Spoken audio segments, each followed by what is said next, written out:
Let's begin by imagining, for instance, a direct exchange or barter transaction. We have two people, A and B. A is a butter manufacturer. This young lady, whose name is Rosa, is a butter manufacturer.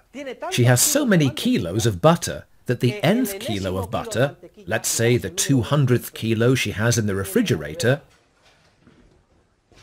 is worth less than, that's what this symbol means, the first shirt or sweater that she does not have. This is merely a subjective comparison. Notice, we're talking about subjective valuations, which permit only comparisons. In other words, the ordinal realm. However, Mark is standing right next to her, and he is a shirt manufacturer. He's right beside her.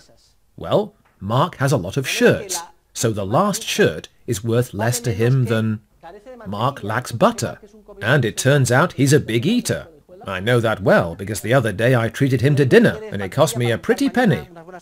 What Mark wants is butter, to spread on some nice warm toast tomorrow at breakfast. Right, Mark? Yes. Okay. Well, of course it's clear that the last shirt is worth almost nothing to him, because he specializes in making shirts. It's the law of marginal utility. However, just the thought of butter makes his mouth water. So, Mark values the last shirt he has much less than the first kilo of butter he lacks. Well, under these circumstances, if Rosa is here making butter she hardly values at all, and she needs shirts, and Mark is right beside her, and he's making shirts he hardly values at all, and he needs butter, then clearly, if they have even a shred of entrepreneurial ingenuity right next to each other, they will immediately have a realization. The entrepreneurial light bulb will go on for them. I'll draw it here so you'll remember it. And it's an incandescent bulb too, the kind the Minister for Industry doesn't like. The light bulb goes on. Hey, we'd come out ahead if we'd made an exchange. I'll trade you 1 kilo of butter for a shirt. Is there inequality in opposite subjective valuations, the necessary condition? Yes. Do both parties benefit? Yes. Because Rosa values the shirt very highly, and Mark values the butter very highly. They make an exchange, and as a result of that exchange, both come out ahead. And since it is an exchange, without money, it is what we have called a direct exchange or a barter transaction. Now let's look at an example of an indirect exchange. In modern economies, these are the most vital exchanges, since they are the ones that permit economic calculation. Let us suppose a worker is unemployed. You're not unemployed, but let us imagine that you are. What's your name? Javier. Javier has been unemployed for 6 months, and he gets up in the morning and he goes to the newsstand and buys the paper, and he takes a walk in Retiro Park, and he takes the dog out and he looks at his watch and the hours drag on endlessly. What should I do? And what should I do this afternoon? There's no end to this. What a pain. Nevertheless, he has to pay bills and they keep on coming. So, although Javier is a little on the lazy side, admit it, the nth hour of free time, it's one thing to be lazy and it's quite another to do nothing all day long, day after day. And Javier has been fed up for a month now. The last marginal hour of free time is worth practically nothing to him. He's thinking, hey, isn't there anything you need done? Anything you could ask me to do? To him, that last hour is worth less than the first 20 euros he lacks and needs to pay his bills. And let's suppose that opposite him is an entrepreneur. I've put the word entrepreneur in quotation marks, because right now I'm not referring specifically to someone who exercises pure entrepreneurship, but to a historical ideal type. We'll talk about what that means later.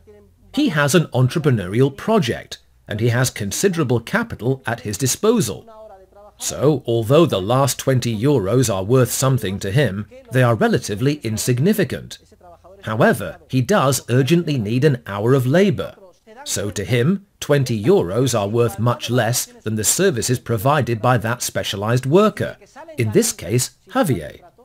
If they both become aware of this inequality in opposite subjective valuations, that is, if they realize they would benefit by making a deal, The light bulb goes on for them, and they discover the profit opportunity.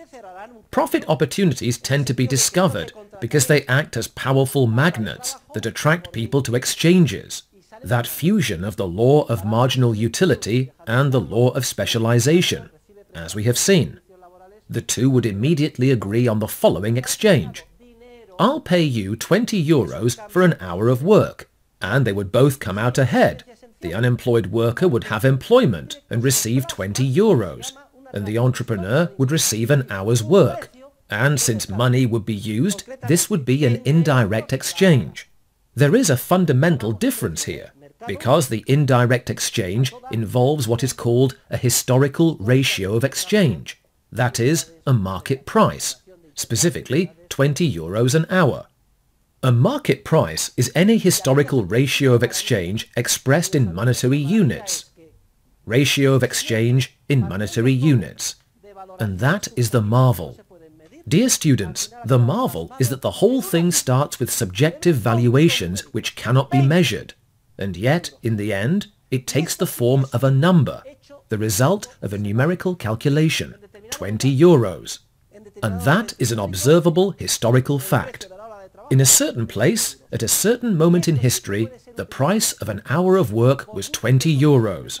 And this fact can be used by many other entrepreneurs in their numerical computations, either regarding the past, retrospectively, to determine whether they have gained or lost, or the future, prospectively, to gauge, based on the monetary prices which emerge in the market, which alternative is most worthwhile to them. Money and voluntary exchanges make economic calculation possible. They give rise to monetary prices, which are expressed in numbers, and numbers can be used in computation. Mises compares prices to snowflakes. Both are ephemeral. Snowflakes fall to the ground, melt and disappear. Well, prices are all historical ratios of exchange. Once a deal is closed at a certain price, the price is like a snowflake. It becomes a historical fact.